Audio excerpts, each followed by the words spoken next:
Hujan gerimis membasahi Bali saat pintu studio terayun terbuka. Seorang gadis melangkah masuk dengan kikuk.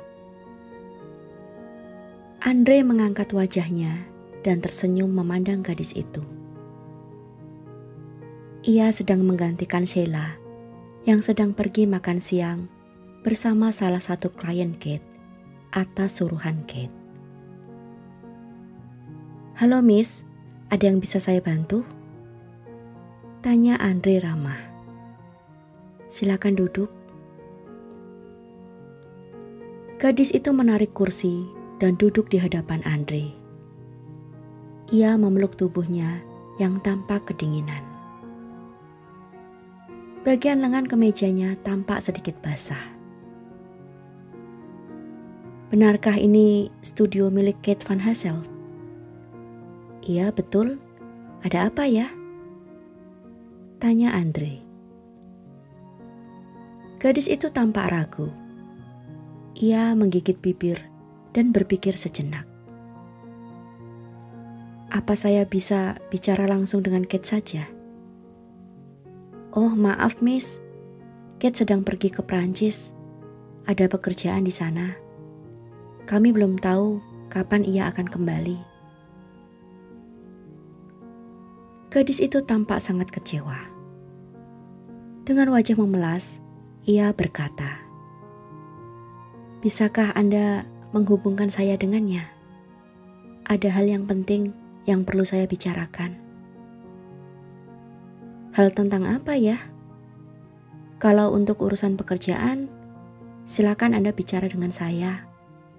Kate sudah memberikan saya wewenang untuk mengambil alih pekerjaan di studio ini kok," ujar Andre dengan bangganya. "Tidak, ini masalah pribadi." Gadis itu gugup. Ia meremas-remas tangannya. Andre mengamati gadis itu. "Maaf Miss, Kate melarang saya untuk menelponnya atau memberikan nomor telepon pribadinya kepada siapapun. Jadi, kalau Anda punya kepentingan, silakan tinggalkan pesan saja. Nanti akan saya sampaikan saat Kate menelpon." "Baiklah kalau begitu, sampaikan saja bahwa paket-paket itu bukan untuk dia," katanya gugup. "Paket apa ya?" tanya Andre. Alih-alih menjawab, gadis itu malah semakin gugup dan gelisah. Duduknya mulai tak tenang.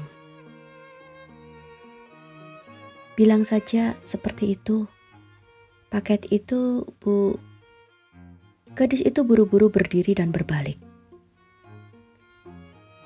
Namun seketika ia terpekik keras saat menyadari ia berhadapan dengan Renata. Rupanya Renata masuk diam-diam dan sudah mendengarkan percakapan mereka. Andre tampak kebingungan. "Tinggalkan kami, Andre. Gak apa-apa, aku akan bicara dengan Miss ini." "Siapa namamu, Miss?" "Mara," jawab gadis itu tertunduk lemah. "Aku akan berbicara dengan Miss Mara." Andre menurut. Ia meraup ponsel dan bungkus rokoknya. "Aku sekalian aja keluar makan kalau begitu," tukasnya. Renata mengangguk mengiyakan. Ia mengawasi hingga Andre benar-benar pergi. "Oke, sekarang kita sudah berdua saja. So, sekarang ceritakan apa yang sedang terjadi." Gadis itu gemetar. Namun pegangan tangan Renata pada lengannya seolah memberikannya kekuatan. Mara memandangi Renata. Ia tampak ragu. "Mengapa aku harus percaya padamu?" Renata menggumam. Ia kesal dengan pertanyaan macam itu. Karena aku adalah sahabat Kate dan satu-satunya orang di dunia ini yang mengetahui tentang paket berisi cincin dan foto itu. Mara membelalak terkejut.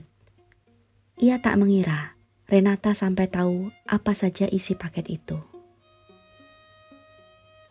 Nah, sekarang pertimbangkan, apa kau masih ingin bercerita atau tidak sama sekali?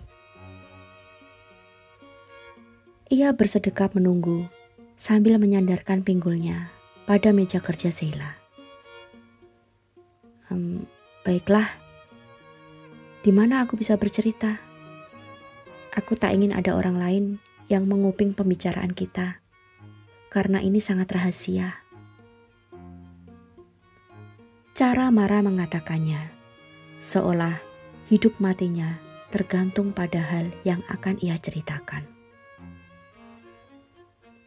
Kita bisa berbicara di ruang kantor Kate. Aku akan memanggil Made untuk berjaga di sini. Sebentar ya. Renata meninggalkan Mara, menuju ke area belakang studio. Tak lama, seorang remaja lelaki masuk mengikutinya ke ruang depan. Nah Made, silakan kamu di sini sebentar ya. Kami ingin berbicara di kantor Kate. Pemuda itu mengangguk. Renata memberi isyarat pada Mara agar mengikutinya ke ruang sebelah ruang foto. Mereka duduk berhadapan di sebuah kursi sofa panjang. Nah, ceritakanlah, aku siap mendengarkan. Mara mengambil napas panjang dan menghembuskannya pelan. Renata tahu gadis itu sedang mengatasi kegugupannya. Anne Mary, gadis di dalam foto itu, ia sudah meninggal. Mara mengucapkannya dengan suara bergetar. Apa? Renata tampak terguncang. Lalu, untuk apa kau mengirimkan foto dan cincin milik gadis itu kepada Konrad? Ada hubungan apa di antara mereka berdua? Anne Mary yang memintaku untuk mengembalikannya. Ia memberikanku surat ini sebelum ia... Mara merogoh-rogoh ke dalam tasnya dengan gugup. Ah, di mana surat itu kusimpan? Mara bergumam kepada dirinya sendiri. Ah, ini dia. Mara hendak menyodorkan surat itu dan mengatakan sesuatu kepada Renata saat terdengar pintu ruang kantor didorong pelan. Tanpa dikomando, mereka menoleh ke arah pintu dan menemukan Sheila berdiri di sana. Sepersekian detik, Mara tampak terpana. Renata menangkap kilasan ekspresi itu. Lalu, secepat kilat, Mara memasukkan kembali surat itu ke dalam tasnya. Aku harus pergi.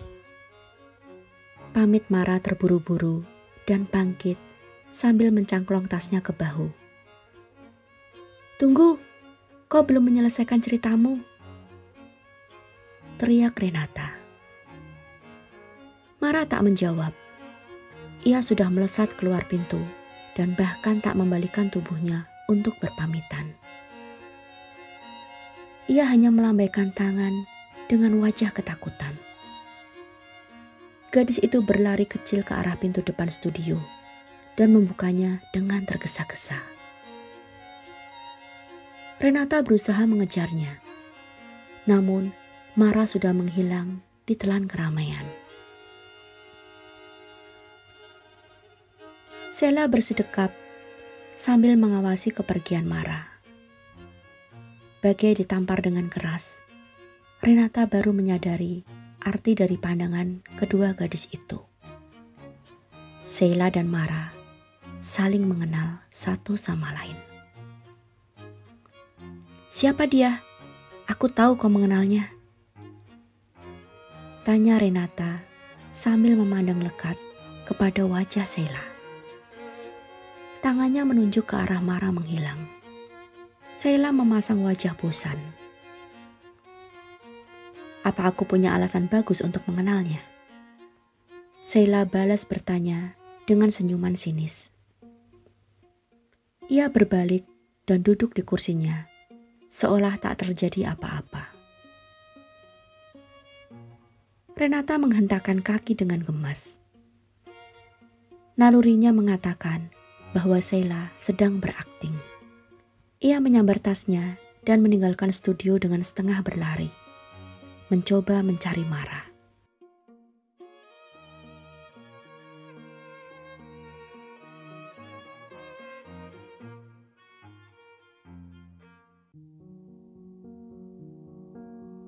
Sedari pagi, Kate sudah sibuk berkeliling mencari spot menarik yang akan digunakannya sebagai bahan pembuatan foto untuk brosur dan katalog hotel.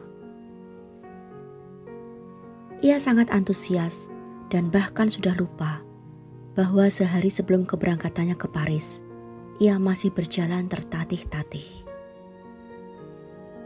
Ia merasa menemukan semangat baru. Terlalu banyak spot-spot menarik yang ditemukannya di hotel bergaya barok ini. Hingga waktu 4 jam yang dihabiskannya untuk berkeliling hotel terasa begitu singkat. Hampir pukul 1 siang saat ia mengetuk pintu ruangan kantor ayahnya. Masuk, jawab Konrad. Perlahan, Kate membuka pintu dan menutupnya kembali. Konrad menoleh dan tersenyum lebar. So, bagaimana turmu pagi ini? Luar biasa. Kate meloloskan tali kamera dari lehernya dan meletakkannya di atas meja. Tak kusangka hotelnya secantik ini. Membuatku kebingungan untuk memilih spot yang paling bagus. Dan aku yakin kini kau merasa menyesal karena selalu menolak permintaanku sejak dulu. Konrad tertawa lepas. Kate pun ikut tertawa. Benar sekali, Pap. Ia mengamati Konrad yang sedang sibuk menata berkas-berkas di atas meja. Apa yang sedang Papa lakukan? Sudah selesai kan meetingnya? Tanya Kate penasaran. Iya, sudah selesai setengah jam yang lalu. Aku hanya ingin menunjukkan album foto tahunan karyawan kami. Sudah beberapa tahun tidak diperbarui. Aku ingin kamu melihatnya dan membuat konsep yang mirip itu. Namun tentu saja dengan foto karyawan yang terbaru. Jawab Konrad. Kali ini ia bersimpuh dan menarik salah satu laci di sebuah lemari kerja antik. Nah, ini dia. Ia mengangsurkan sebuah album foto mewah dengan logo hotel yang besar di depannya. Kate menerima album foto itu dengan antusias. Ia mulai berpikir untuk mengambil foto album itu dan menunjukkannya kepada Andre dan Bram untuk mendengar pendapat mereka. Aku akan ke penthouse sebentar. Silakan kamu lihat-lihat dulu album itu atau cek hasil jepretanmu dari pagi. Nanti kita diskusikan lagi. Aku akan mengambil beberapa dokumen dan menelpon beberapa kolegaku di Jerman. Kini Kate sendiri saja. Ia menuju ke pantry kecil dan menyedus cangkir kopi untuknya. Salju masih turun di balik jendela. Hanya kabut di luar sana, menghalangi pandangannya ke gedung seberang jalan. Kate meraih album foto itu dan mulai membalik halamannya satu persatu, sembari menghirup isi cangkir kopinya.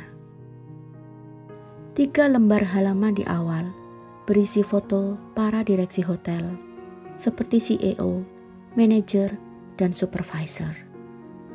Lalu foto para karyawan dicantumkan mulai dari halaman keempat. Mulai dari bagian front office, housekeeping, restoran, laundry, valet service, driver, bellboy, hingga bagian lain. Kate memandangnya dengan antusias. Selain foto, tercantum pula nama-nama mereka.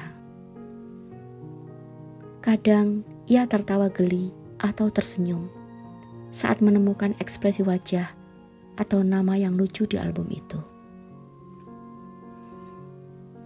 Ternyata banyak sekali karyawan di hotel ini yang berasal dari negara lain. Saat jari Kate menyentuh halaman foto para karyawan di bagian restoran, mendadak jantungnya serasa berhenti berdetak.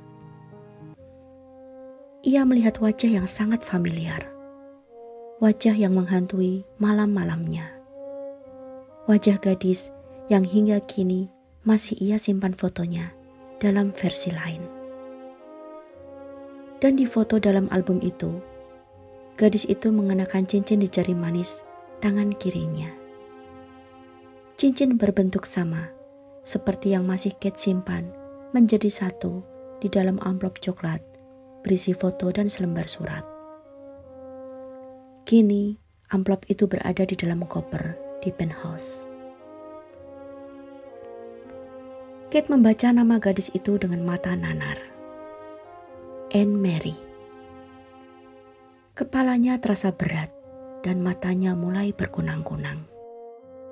Kate tak ingin ayahnya memergokinya jatuh pingsan di ruang kantor itu. Ia kembali meneguk setengah cangkir kopinya yang masih tersisa. Sudah mendingin.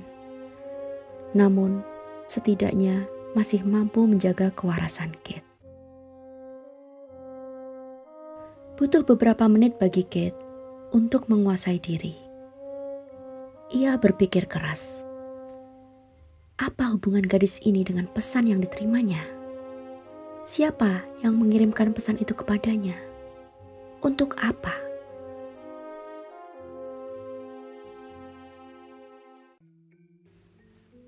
Kate limbung didera berjuta pertanyaan. Ia tak tahu bagaimana caranya untuk bertanya kepada ayahnya mengenai masalah ini. Tiba-tiba ponselnya bergetar. Panggilan masuk dari Renata. Ya, ada apa? Kate menjawab malas. Kepalanya terasa berdenyut keras. Ia mengerenyit sambil memijat pelipisnya. Tadi siang ada seorang gadis bernama Mara yang datang ke studio. Ia berasal dari Prancis. Ia mengaku mengirim paket berisi foto, cincin dan surat itu kepadamu. What? Kate separuh berteriak. Ia segera memusatkan perhatiannya pada Renata. Tapi sebenarnya paket itu ditujukan untuk papamu. Mara hanya menulis untuk K. Hasselt, yang artinya Konrad Hasselt, bukan Kate Hasselt. Ia hanya tahu bahwa villa itu milik papamu. Ia tak tahu bahwa kaulah yang tinggal di sana. Lalu apa hubungan Mara dengan Anne Mary? Mengapa ia mengirimkan paket itu kepada papaku? Kate bertanya penuh emosi. Ia melirik ke arah pintu, mengantisipasi kedatangan sang papa. Kali ini, Renata tak bisa menyembunyikan keterkejutannya. Bagaimana kamu bisa tahu bahwa nama gadis itu adalah Anne Mary? Sebentar. Tanpa menunggu jawaban Renata, Kate memutus percakapan mereka. Ia mengambil foto Anne Mary dari album foto tahunan yang ia ambil dengan kamera ponselnya. Lalu, ia kirimkan foto itu kepada Renata. Gila! Seru Renata saat mereka kembali terhubung. Kapan foto itu diambil? Entah. Mungkin 4 atau 5 tahun yang lalu. Kenapa memang? Anne Mary sudah meninggal, Kate. What? Kate shock. Lalu, mengapa Mara mengirimkan fotonya kepada papaku? Ia merasa kasihan kepada Anne Mary. Belum sempat Renata melanjutkan ceritanya. Terdengar ketukan di pintu. Konrad sudah kembali. Buru-buru, Kate mematikan sambungan teleponnya. Renata pasti mendengar ketukan itu dan bisa mengerti. Kate masih termangu saat sang papa memasuki ruangan kantor. Album foto itu masih berada di pangkuannya, di halaman yang sama tempat foto para karyawan restoran terpasang. Gimana? Sudah dapat ide? Konrad berjalan menuju kursinya. Saat duduk, ia mengernyit memandang raut wajah putranya. Wajah Kate sepucat mayat dan bungkam 1000 bahasa. Kate, kamu kenapa? Sakit lagi? Tanya Konrad. Ia berdiri dan membungkukkan tubuh tinggi besarnya, melintasi meja yang memisahkan dengan Kate. Ia menyentuh lengan kiri putranya. Aku baik-baik saja, Pap. Jawab Kate. Ia meraih tangan Konrad dan menjauhkannya dari tubuhnya. Apa Papa mengenal gadis ini, Anne Mary? Tanya Kate. Ia menatap tajam langsung ke mata sang ayah. Telunjuk jari kanannya menunjuk foto gadis itu. Sepersekian detik, Konrad tampak terkejut. Namun, segera ia bisa bersikap biasa lagi. Anne Mary, aku tak hafal nama-nama karyawan di sini. Tapi aku ingat beberapa wajah mereka, terutama yang sering berhubungan langsung denganku. Di sektor mana ia bekerja? Dan mengapa kamu menanyakan perihal gadis itu kepadaku? Ada hubungan apa antara Papa dengan Anne Mary? Apa yang Papa sembunyikan dari kami? Tanya Kate menusuk. Matanya tampak berkilat-kilat, penuh kemarahan. Apa maksud pertanyaanmu, Kate? Konrad tampak gusar. Ia heran karena belum ada 1 jam meninggalkan Kate. Kini putranya sudah bertingkah seperti orang kerasukan. Gadis itu sudah berhenti bekerja dari hotel ini lebih dari 2 tahun yang lalu. Aku bisa menunjukkan arsipnya kalau kau tidak percaya. Konrad memandangi putranya. Atau aku bisa mempertemukanmu dengan HRD untuk memastikan dia masih bekerja di sini atau tidak. Apa yang membuatmu menuduhku punya hubungan khusus dengan gadis itu, Dia hanya seorang karyawan biasa di sini, di bagian restoran. Ternyata Konrad tak mengetahui bahwa Anne Mary telah tiada. Kate membuang muka ke arah jendela. Kemarahannya mulai reda, namun kini ia semakin kebingungan.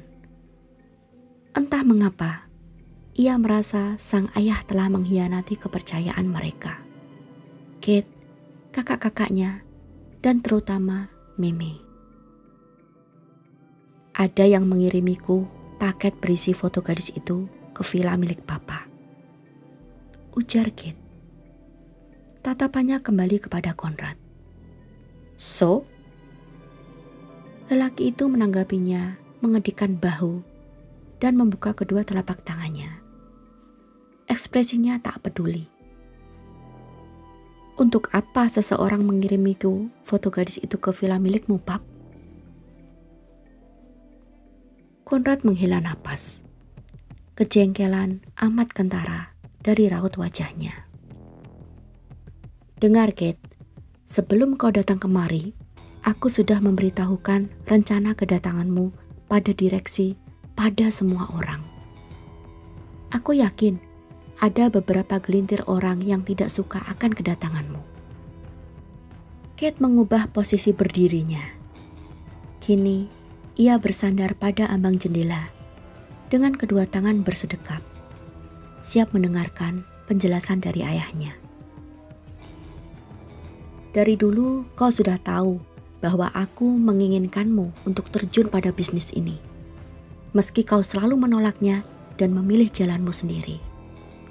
Bahkan kini aku sudah mulai bisa menerima keputusanmu. Namun tidak dengan orang-orang itu. Bagi mereka, kedatanganmu adalah ancaman bagi karir mereka. Meski kau tak berniat seperti itu. Mungkin itu sebabnya ada orang yang sengaja ingin memfitnah dan mengadu domba kita. Terlebih sejak kematian mememu. Kate tertunduk mendengar sang ayah menyinggung tentang kematian ibunya. Namun bibirnya masih terkatup rapat. Itu sebabnya aku sama sekali tak heran bila ada yang mengirimi foto atau apapun itu kepadamu untuk menghancurkan hubungan kita. Bisnis ini memang kejam, nak.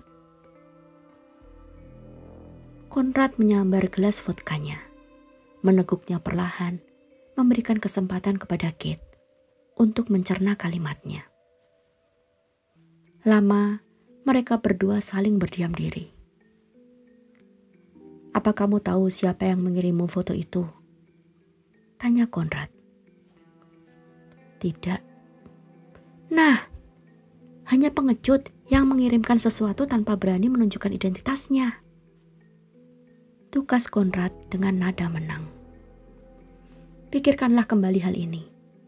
Apa kamu layak mempercayai orang lain melebihi kepercayaanmu kepada papamu sendiri? Kate melengos. Matanya nanar menatap siluet menara Eiffel yang berdiri dengan angkuhnya, seolah sedang menantang jawaban Kate.